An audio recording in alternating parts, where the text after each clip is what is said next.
आज हम बात कर रहे हैं क्लास 8 चैप्टर 9 पार्ट 1 जिसका नाम है एल्जेब्रिक एक्सप्रेशंस एंड आइडेंटिटीज अंग्रेजी में। ठीक है, हिंदी में है बीजीय व्यंजक एवं सर्वसंख्याएं। दोनों भाषाओं में हम बात करेंगे जिससे हमारी हिंदी अंग्रेजी और गणित तीनों पे ही हमारा काम हो जाए। तो इस पार्ट की आज हम चर्चा करने जा रहे हैं। एक बार ऐसा हुआ, हिंदी का पीरियड था और हिंदी वाले सर ने सभी बच्चों से कहा कि मेरे परिवार पे निबंध लिखिए, right an essay on my family. Hindi वाले सर ने कहा कि जो है एक निबंध लिखिए अपने परिवार पर। अब सब बच्चे लिखने लगे अपने परिवार के बारे में। एक थोड़ा सा बच्चा था जो तू क्यों नहीं लिख रहा। उसका जवाब आया, सर मैंने लिख दिया परिवार के बारे में। लिख दिया इतनी जल्दी? तो देखा कहाँ लिखा। तो सर ने देखा कि भाई उसने लिख रखा है माई फैमिली। है क्या लिख रखा है? My family. Family equal to M plus F plus 2B plus 3S plus 4O plus 3C। सारे हिंदी वाले सर चक्कर में पड़ गए, जो क्या लिखा है तुमने, ये परिवार है, ये MFBSOC। बोला सर यही है मेरा परिवार, यही मैंने पूरा निबंध लिख दिया सर परिवार में। तो सर चक्कर में पड़ गए कि भाई ये कौन सा निबंध है। जो सर ये मैथ में लिखा है मैंने। बच्चे ने जवाब दिया कि सर ये मैंने मैथ में लिखा है, इसका अर्थ अब आप बताओ।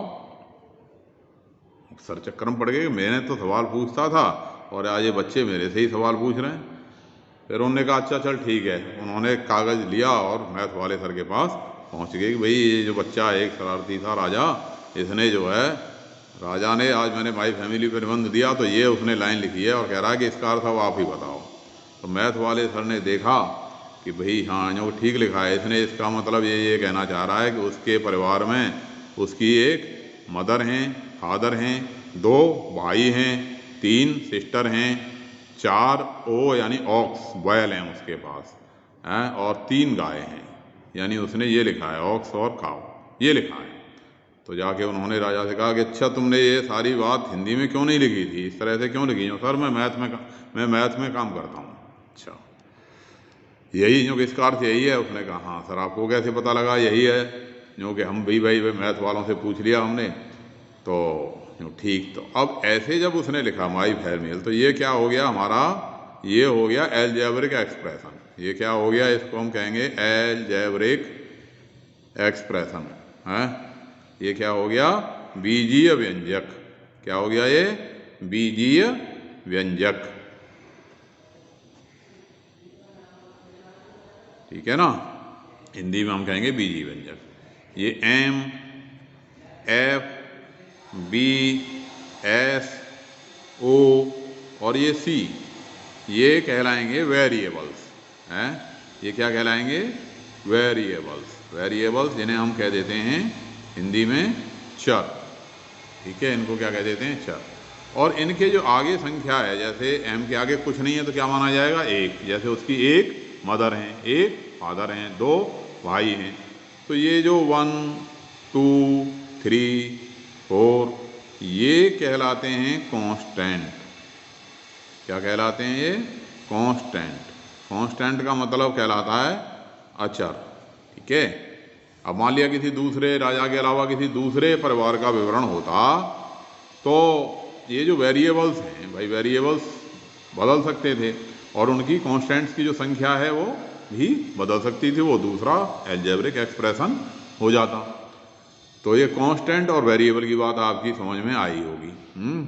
इसी तरह से हम यहाँ पे टर्म की बात करते हैं। अब इसमें टर्म हो गए 1 टर्म, 2 टर्म, 3 टर्म, 4 टर्म, 5 और 6 टर्म। ठीक है, इसमें कितने हो गए? 6 टर्म्स हो गए। तो टर्म का मतलब है कि जो बीजीय व्यंजक जिनके जोड़ से या घटा से बना है मिलकर के, वो कहलाएंगे टर्म। तो अब हम यहाँ कहें कि इसमें पद कौन कौन से हैं भाई, पद को हम कहते हैं अंग्रेजी में टर्म। तो टर्म कौन कौन से हैं इसमें, एक m है, एक f है, एक 2b है, एक 3s है, एक 4o है और एक 3c है। ये क्या हैं, टर्म्स। इन सबको मिल करके क्या बन गया हमारे पास, व्यंजक। ठीक है, इनको सबको जोड़ के घटा के। ऐसे ही अगर मान लिया हमारा बीजीय व्यंजक कोई ऐसे लिख रहा होता 2x + 3y² z, क्या लिख रहा है, 2x + 3y² z। तो अब इसमें क्या है कि दो ही टर्म है। कितने टर्म है इसमें, दो पद हैं। ये इसके जो पद या टर्म कौन कौन हैं, 2x है और 3y² z है। अगर हम बात करें कि इसमें x क्या है, x वेरिएबल है और दो क्या है, दो क्या है इसमें, दो जो है कांस्टेंट है। ठीक है, अब एक दूसरी तरह से भी हम चर्चा कर सकते हैं कि इसमें टर्म हो गए हमारे 2x और 3y² z। अब इसमें हम बात करें अगर इस तरह से कि भाई ये 2x है ना, इस 2x में जो इसके भी हिस्से हो गए 2 गुणा में x। भाई 2x का मतलब क्या है, 2 गुणा में x। तो ये जो 2 है ये क्या है, न्यूमेरिकल कोफिशिएंट है, किसका, x का। और ऐसे ही 3y² z, 3y² z का क्या मतलब है, 3 इंटू y गुणा y गुणा में z, ऐसे है कि नहीं। तो अब इसमें ये 3 क्या है, 3 है इसका, जैसे 3y² z। अब इसमें 3 तो है क्या, 3y² z को हम कहेंगे पूरा पद हो गया ये इसका। ठीक है ना, 2x + 3y² z, ये क्या है, बीजीय व्यंजक है। ये हमारा क्या है, बीजीय व्यंजक है, ये है मान लिया। अब इसमें पद तो हैं कौन कौन थे, 2x एंड 3y² z। अब ये 2x क्या है, ये पहला पद है, फर्स्ट टर्म है, पहला पद। और पहले पद के ये 2 जो हुआ, ये क्या हो गया, इसका गुणांक है, कोफिशिएंट, न्यूमेरिकल कोफिशिएंट। ऐसे ही इसमें 3y² z में 3 जो हुआ, ये क्या हुआ, न्यूमेरिकल कोफिशिएंट। हिंदी में हम इसे कहेंगे संख्यात्मक गुणनखंड है। ये क्या है, ये हो गया इसका दूसरा पद, कौन, 3y² z। तो 3 क्या है इसका, इस पद का संख्यात्मक गुणनखंड है। ये क्या है इसका, न्यूमेरिकल गुणनखंड, न्यूमेरिकल कोफिशिएंट है इसका। ठीक है, और y² z क्या बना इसमें, y² z इसका क्या है, या इस 3 को हम न्यूमेरिकल कोफिशिएंट या गुणांक भी कह सकते हैं, या इसको हम क्या कह सकते हैं, गुणांक भी कह सकते हैं। ठीक है, अच्छा, तो ये बात समझ में आ गई होगी कि भाई कांस्टेंट क्या होता है, वेरिएबल क्या होता है और फैक्टर क्या होते हैं। अब इसके गुणनखंड हैं, 3 भी है, y और z, ये क्या हो गए इसके गुणनखंड। अब अगर किसी व्यंजक में एक ही पद हो, जैसे हमारा एक व्यंजक हमने कह दिया कि ये है हमारा 2x², तो इसमें क्या है, ये एक पद है। कैसा है, ये एक पद है इसके अंदर। इसे अंग्रेजी में कह देंगे मोनोमियल। क्या कह देंगे इसको, मोनोमियल। अगर मान लिया मैंने लिख दिया ये 2x + 3y, अब इसमें टर्म क्या हो गए, 2 हो गए, तो ये क्या है, द्विपद है, और इसे हम कह देंगे बाइनोमियल। इसी तरह से मान लिया हमने लिख दिया x - 5y + 3z, तो इसमें कितने पद हो गए, 3 पद हो गए, त्रिपद। तो इसको हम कह देंगे ट्राइनोमियल। क्या कह देंगे इसको, ट्राइनोमियल। ठीक है भाई, ये एक पदी, ये द्विपदी, त्रिपदी। और इससे भी ज़्यादा हो जाए, मान लिया किसी ने लिख दिया ये 2x² + 3y + 7z + 8xy + 9yz, तो ये क्या हो गया, ये इसमें जब 3 से भी ज़्यादा संख्या हो गई तो हम इसको कह देते हैं पॉलीनोमियल। क्या कह देते हैं इसे, पॉलीनोमियल, यानी बहुपद। ठीक है, बहुपद का मतलब जिसमें एक से ज़्यादा पद जितने भी होंगे ये सब बहुपद हैं। और लेकिन अगर दो है तो उसे द्विपद बोल देते हैं, तीन है तो त्रिपद बोल देते हैं, और ज़्यादा हो तो उसको फिर क्या बोल देते हैं, पॉलिनोमियल या बहुपद। अब बात करते हैं like term and unlike term, समान पद और असमान पद। अब जैसे देख रहे हो आप द्विपद में ये 2x और ये x, ठीक है, ये क्या है 2x और ये x। ऐसे ही इसमें ये 3y और इसमें ये -5y और इसमें ये फिर 3y। ये क्या हैं, समान पद हैं। ये कैसे हैं, ये समान पद, इनको हम कहते हैं समान पद। समान पद कब कहते हैं कि जब उनका कोफिशिएंट जो संख्यात्मक गुणनखंड है वो तो अलग अलग हो या समान हो, लेकिन जो पिछला हिस्सा है वो एक जैसा हो, तो वो क्या कहलाएंगे, समान पद। अंग्रेजी में हम इन्हें कह देते हैं लाइक टर्म्स। क्या कहते हैं इनको अंग्रेजी में, लाइक टर्म्स। अब लाइक टर्म्स के और एग्जाम्पल सोच लेते हैं हम कई सारे, जैसे 5x² माइनस 9x² प्लस का 10x², ये सब क्या हैं, लाइक टर्म्स हैं। क्या हैं ये, लाइक टर्म्स हैं, ये समान पद हैं, ठीक है ना। या फिर हम ये कहें 3xy, ये 7xy, ये माइनस का 25xy, ये सब क्या हैं, लाइक टर्म्स हैं। और ये आपस में ये कैसे हैं, अनलाइक हैं। ये दोनों आपस में कैसे हैं, अनलाइक हैं। भाई 5x² और 3xy, 5x² and 3xy are called unlike term. इनको हम क्या कहेंगे, ये अनलाइक टर्म हैं। हिंदी में कहेंगे कि 5x² और 3xy असमान पद हैं। क्या हैं ये, असमान पद हैं, ठीक है। ये कैसे पद हैं, असमान पद हैं। तो अब जब जो बीजीय व्यंजकों का एडिशन या सब्ट्रैक्शन होता है, यानी जमा या घटा होता है, तो उसमें लाइक टर्म्स ही आपस में जुड़ेंगे या घटेंगे, यानी लाइक में लाइक ही जुड़ेगा। जैसे कि मान लिया हमारे पास एक पद लिख रहा है 5x² plus 3x plus 2xy, और दूसरा टर्म लिख रहा है 3y² plus 2y plus 7xy। अब इनको जोड़ें, अगर हम इसको इसमें हम क्या करें, मान लिया जोड़ें, ये प्लस ये कर दें, तो इसमें क्या होगा कि भाई जो लाइक है 5x² का लाइक इसमें कोई नहीं है, ठीक है ना।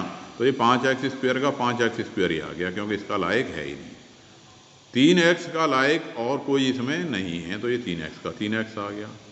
अब ये 2xy और 7xy ये दोनों कैसे हैं, लाइक हैं, लाइक यानी समान पद हैं। 2xy और 7xy कैसे हैं, लाइक हैं। तो 2xy और 7xy कितना हो गया, 9xy। भाई जैसे 2 गाय और 7 गाय मिल करके कितनी हो गई, 9 गाय हो गई, ठीक है। और इसमें 3y², इसका कोई लायक नहीं है, तो ये 3y² आ गया, 3y², और 2y का अपना 2y आ गया ये, क्योंकि इसका भी कोई लायक नहीं है। तो ये इनका क्या हो गया, एडिशन हो गया। ऐसे ही मान लिया ये लिख रहा है हमारे पास 5x² minus 2xy plus y², और इसमें से हमने घटा दिया माइनस 3x² प्लस xy और माइनस 5y², ऐसे लिख दिया है हमने। इसका हमें मान निकालना है। तो अब हमने ब्रैकेट को खोला, इसको ब्रैकेट पिछली क्लास में पढ़ चुके हैं, ब्रैकेट का खोलना 5x² minus 2xy plus y², इसके आगे तो कुछ था नहीं, तो ये ऐसे कैसा ही आ गया। इसमें से इसे खोला तो माइनस 3x² माइनस xy, चिन्ह बदल गए, प्लस में 5y², ऐसे हो गया। अब 5x² में से 5x² का लायक टर्म कौन है, समान पद कौन है, माइनस 3x²। तो 5x² माइनस 3x² कितना आ गया, ये आ गया 2x²। ऐसे ही माइनस 2xy और माइनस xy मिलकर के कितने हो गए, -2, और यहाँ कुछ नहीं है तो क्या माना जाएगा, -1। तो -2 एंड -1 कितना हो गया, -3xy। और ये y² और 5y², ये जुड़ करके हमारे पास हो गए 6y², ठीक है। तो ये हमारा आंसर आ गया इनको जोड़ने पर, क्योंकि लाइक में लाइक जुड़ेगा या लाइक में लाइक घटेगा। तो ये बातें आपकी कुछ समझ में आ गई होंगी, और जब ये बातें आपकी समझ में आ गई होंगी तो बिल्कुल आसान सी एक्सरसाइज है हमारे पास, एक्सरसाइज 9.1। उसमें यही साधारण सी बातें हमसे पूछी गई हैं। इसके सवाल ज़रा थोड़े से ट्राई कर लेते हैं आज। तो सवाल कह रहा है पहले वाला कि identify the terms and their coefficient for each of the following expressions, कि निम्नलिखित पदों में से, हिंदी बोल देता हूँ क्योंकि इसमें हिंदी नहीं है, आइडेंटिफाई द टर्म, कि निम्नलिखित व्यंजकों में से प्रत्येक के पदों एवं गुणांकों की पहचान कीजिए।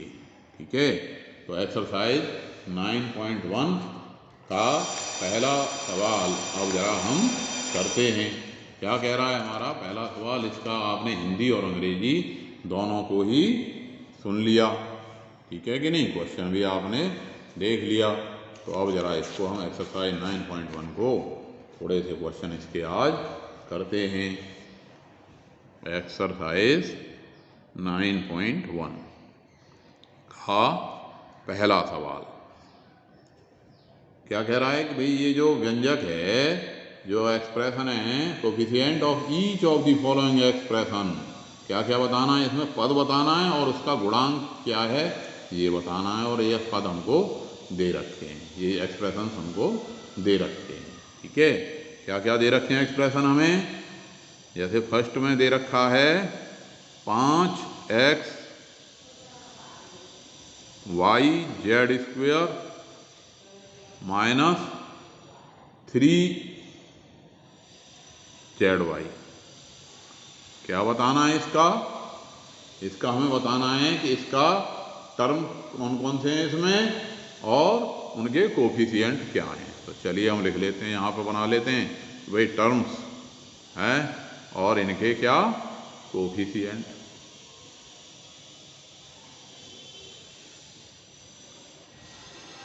ठीक है भाई, फर्स्ट में ये दे रखा है हमें, तो अब इसमें टर्म्स हैं हमारे पास। एक तो ये है 5xy z स्क्वेयर, ठीक है, और दूसरा टर्म है -3zy। दो टर्म्स हो गए अलग अलग। और भाई इसका जो कोफिशिएंट हुआ 5xy z स्क्वेयर का कोफिशिएंट कौन हो गया? 5, और -3zy का क्या हो गया? -3। टर्म्स को हिंदी में हमने कह दिया पद और कोफिशिएंट को कह दिया हमने क्या? गुणांक। ठीक है कि नहीं? अब जरा दूसरा दे लो, देखो दूसरा क्या दे रखा है इसमें? 1 + x + x स्क्वेयर, ये दे रखा है। तो अब इसके पद क्या क्या हो गए? सेकंड वाले के, सेकंड वाले में पद हो गया, पहला हो गया 1, फिर हो गया x, तीसरा हो गया x स्क्वेयर। ऐसे हो गया कि नहीं? अब इसके हम कोफिशिएंट लिखें तो भाई 1 का कोफिशिएंट ये तो अकेला ही है, तो 1 का 1 ही हो गया। x का गुणांक क्या है? इसमें कुछ नहीं लिख रहा है, इसका मतलब किससे मल्टीप्लाई है? 1 से मल्टीप्लाई करने पर संख्या उतनी की उतनी रहती है। x स्क्वेयर, इसका कोफिशिएंट कितना हो गया? 1 ही हो गया। ठीक है, इसी तरह से अगला हमें दे रखा है, कोई सा एक ले लेते हैं, चलो एक जैसी बात है। तो चलो इसका हमने अब छठा ले लिया, इसका छठा पार्ट ले लिया, एक जैसे सवाल हैं। 0.3a, 0.3a और -0.6ab और प्लस में 0.5b, छठे के कर देते हैं अलग अलग। अब इसमें टर्म्स कौन कौन से हो गए? टर्म्स हो गए हमारे पास 0.3a हैं, 0.3a अलग हो गया, 0.6ab ये दूसरा टर्म हो गया, और तीसरा टर्म है 0.5b। ऐसे हो गए कि नहीं? अब इसमें इसका कोफिशिएंट क्या है? 0.3, और ये कितना हो गया? 0.6, और ये कितना हो गया इसका? 0.5b का कोफिशिएंट 0.5। तो पहला सवाल बिल्कुल आसान सा था, ये आपकी समझ में आ गया होगा। अब जरा दूसरे सवाल की बात कर लेते हैं, सेकंड क्वेश्चन, क्वेश्चन नंबर 2। क्या कह रहा है भाई क्वेश्चन नंबर 2? कि classify the following polynomials as monomial, binomial, trinomial, which polynomial do not fit in of these three category. और इन तीनों में कौन सा ऐसा है जो इन तीनों में से किसी भी कैटेगरी में से शामिल नहीं हो रहा। ये कुछ हमको क्या दे रखे हैं, ये हमको एक्सप्रेशंस दे रखे हैं। तो यानी हमें क्या कैटेगरी बनानी है इन एक्सप्रेशंस की, सबके सामने एनसीईआरटी खुल रही है ना, लो बड़ा कर दिया। दूसरा क्वेश्चन, तो दूसरा question, classify the following polynomial, निम्नलिखित व्यंजकों को एज मोनोमियल, बायनोमियल, ट्राइनोमियल इसके रूप में आपने बांटना है। विच, और उसमें which do not fit in the three category, और जो इन तीनों में से कोई सी कैटेगरी में फिट नहीं हो रहा उसमें बांटना है। ठीक है कि नहीं। तो चलिए दूसरे सवालों को बांट देते हैं। भाई ये दूसरा क्वेश्चन, यानी हमें चार हिस्सों में बांटना है। एक तो मोनोमियल, क्या मोनोमियल, इसे हम हिंदी में क्या कहते हैं, एक पदी है जिसमें एक पद होगा। बायनोमियल, बायनोमियल कौन सा होगा, जिसमें दो पद होंगे। और ट्राइनोमियल क्या सा होगा, जिसमें त्रिपदी है, तीन पद वाला। और चौथा कहा कि वो पॉलिनोमियल जो कोई सी कैटेगरी में नहीं आते, पॉलिनोमियल जो कोई सी श्रेणी में नहीं आते। Polynomial which does not fit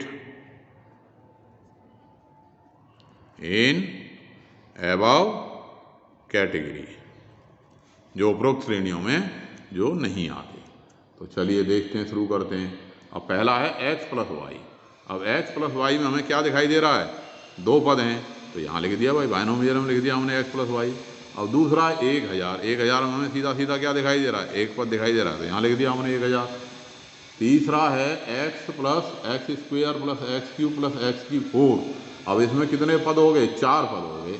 अब चार पद हो गए तो ये इनमें से कोई सी कैटेगरी में तीनों में नहीं आया, यानी इसको हमने यहाँ लिख दिया x plus x square plus x cube plus x की 4, यहाँ पर लिख दिया कि नहीं।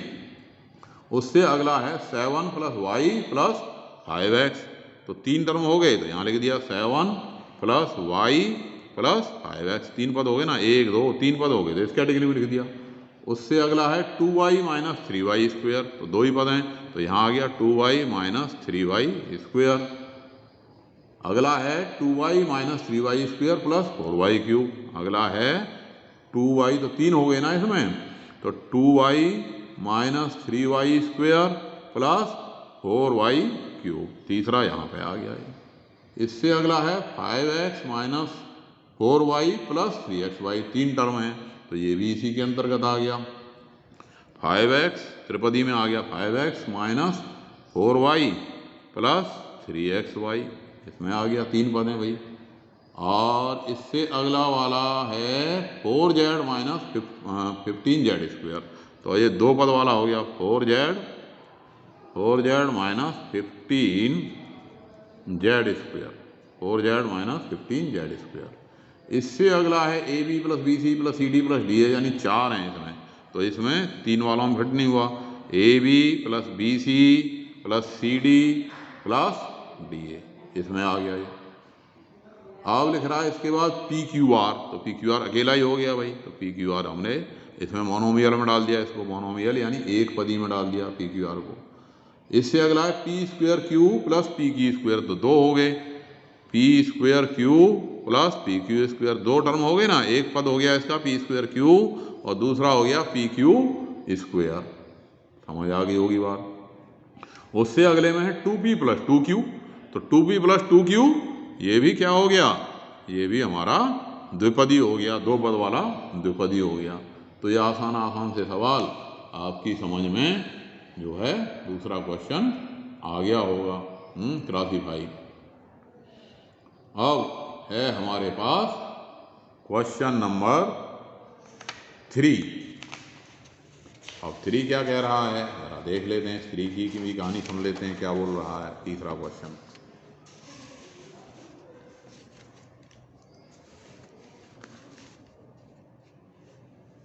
तीसरा सवाल, question number 3, add the following, इन सबको योगफल ज्ञात कीजिए। ऐड द फॉलोइंग, तो किताब सबके सामने खुली होगी और इनको आपने जो है जोड़ना है, यानी जितने भी पद हैं इन सभी पदों को आपने क्या करना है, प्लस करना है। अब इसमें पहला क्वेश्चन है हमारा, फर्स्ट पार्ट है इसका, A B minus B C. एक व्यंजक है हमारे पास A B minus B C, दूसरा व्यंजक है बी सी माइनस सी ए, तीसरा व्यंजक है सी ए माइनस ए बी। तीन व्यंजक हैं, C A minus A B, C A minus A B, ये तीन व्यंजक हैं हमारे पास। अब इन तीनों को हमें जोड़ना है तो हमने प्लस का निशान डाल दिया। अब इनके ब्रैकेट को हमने खोल दिया, a B minus B C, plus से ब्रैकेट ज्यों का त्यों रहता है, प्लस में b c minus c a, plus में c A minus A B. अब ये ए बी प्लस का और ये ए बी माइनस का खत्म हो गए, सी ए प्लस का, सी ए माइनस का, बी सी प्लस का, बी सी माइनस का, यानी उस टर्म में से हम उसी को घटाएं तो क्या आ जाता है हमारे पास, शून्य, जीरो आ जाता है। तो ये हमारा क्या आ गया आंसर इसका, जीरो। सेकंड क्या कह रहा है तीसरे का, सेकंड कह रहा है भाई एक टर्म है हमारे पास A minus B plus A B, A minus B plus A B, और इसमें जोड़ दिया हमने B minus C plus B C, B minus C plus B C, plus तीसरा है सी माइनस ए प्लस ए सी, ये तीसरा है, सी माइनस ए प्लस ए सी, ये तीसरा है। इन तीनों को हमें जोड़ना है बराबर। अब खोला ब्रैकेट भाई, A minus B plus A B, ये B minus C plus B C, ये C minus A plus A सी, ऐसे खुल गए। अब देखिए जरा, ये ए माइनस का और ये ए प्लस का खत्म हुए, ये बी माइनस का और बी प्लस का खत्म हो गए, और ये सी माइनस का और सी प्लस का खत्म हो गए। कितना आया हमारे पास, ये आ गया A B plus B C plus A C, तीनों ये हमारे पास रह गए। तो ये हमारा क्या हो गया, आंसर हो गया। बस यहीं तक हमको इसे सॉल्व करना है। थर्ड को देख लेते हैं, तीसरा क्या कहता है। तीसरा कह रहा है कि भाई ये टर्म्स हैं हमारे पास, 2p² Q square, 2p² Q square minus 3p³ plus 4, और इसमें जोड़ देना है हमको 5 plus 7p³ minus 3p² Q square, इसको जोड़ देना है। इन दो टर्म्स को हमें जोड़ना है। चलिए जोड़ देते हैं भाई। अब लाइक को लाइक में भाई, 2p² क्यू स्क्वेयर, और इसका लाइक कौन है, माइनस 3p² क्यू स्क्वेयर, ठीक है। अब इन दोनों का हिसाब लगाएं, अगर लिख रहा होता कहीं 2p² Q square minus 3p² Q square, या ऐसे कहो कि जैसे 3 घोड़े माइनस 2 घोड़े हैं, तो क्या होता, -1 घोड़ा, तो यानी ये आ गया -1p² क्यू स्क्वेयर, और 1 से मल्टीप्लाई को हम लिखते नहीं हैं। तो इन दोनों का आंसर क्या आ गया, ऐसे लिख लो, या फिर -2p² क्यू स्क्वेयर एक ब्रैकेट में डाल दिया, इनको एक जगह कर दिया, नहीं प्लस का है ये, प्लस का 2p² Q square minus 3p² Q square, इनको एक ब्रैकेट में बंद कर दिया। जब आप पक्के हो जाओगे तो फिर सीधा लिखने लगोगे। दूसरे में -3p³ और इसका लाइक कौन है, ये रहा 7p³, ठीक है, इसको एक जगह कर दिया, और ये 4 और 5 ये लाइक हैं, तो 4 प्लस 5 ये लाइक हैं। अब 2p² Q square minus 3p² Q square कितना आ गया, -1p² क्यू स्क्वेयर, यानी माइनस का p² क्यू स्क्वेयर आ गया, -3p³ प्लस 7p³ कितना आ गया, ये प्लस का 4p³ हो गया, और 4 प्लस 5 कितना हो गया, 9 हो गया। तो ये आंसर आ गया हमारे पास। ऐसे ही इसका फोर्थ पार्ट है, और फोर्थ पार्ट क्या कह रहा है, इसमें है हमारे पास l² प्लस m² प्लस में m square plus n square, m square plus n square. फिर तीसरा टर्म है n square plus l square, n square plus l square. Plus में है 2lm plus 2mn plus 2nl। ये तीन term है, इनको हमें जोड़ना है। तो सीधी सीधी बात है भाई, लाइक लाइक को एक जगह कर लें भाई, एल स्क्वेयर ये रहा एक, और है कहीं एल स्क्वेयर ये रहा। तो एल स्क्वेयर और एल स्क्वेयर कितना हो गया, 2l स्क्वेयर हो गया, इनका हिसाब खत्म। एम स्क्वेयर और एम स्क्वेयर और कहीं नहीं है, दोनों लाइक हो गए, तो ये कितने हो गए, 2m स्क्वेयर हो गया। ऐसे ही N square and N square, ये हो गया 2n स्क्वेयर, जोड़ दिए। अब ये सब अनलाइक हैं, 2lm 2mn 2nl, तो इसमें कोई नहीं जुड़ेगा, ये जो कहते हो आगे, plus 2lm plus 2mn plus 2nl, ये अपने इसी प्रकार से आ गए। तो ये हमारा आंसर आ गया। तो यानी सीधा नियम क्या रहा कि जो लाइक है यानी समान पद एक दूसरे में जुड़ेंगे या एक से दूसरे में घटेंगे। तो इस तरह से ये तीन सवाल आपके समझ में आ गए होंगे। अगली वाली उसमें हम जो बीजीय व्यंजकों का घटाने का सिस्टम इससे करेंगे और इनके मल्टीप्लिकेशन की भी बात करेंगे। तो मिलेंगे नेक्स्ट वीडियो में। धन्यवाद।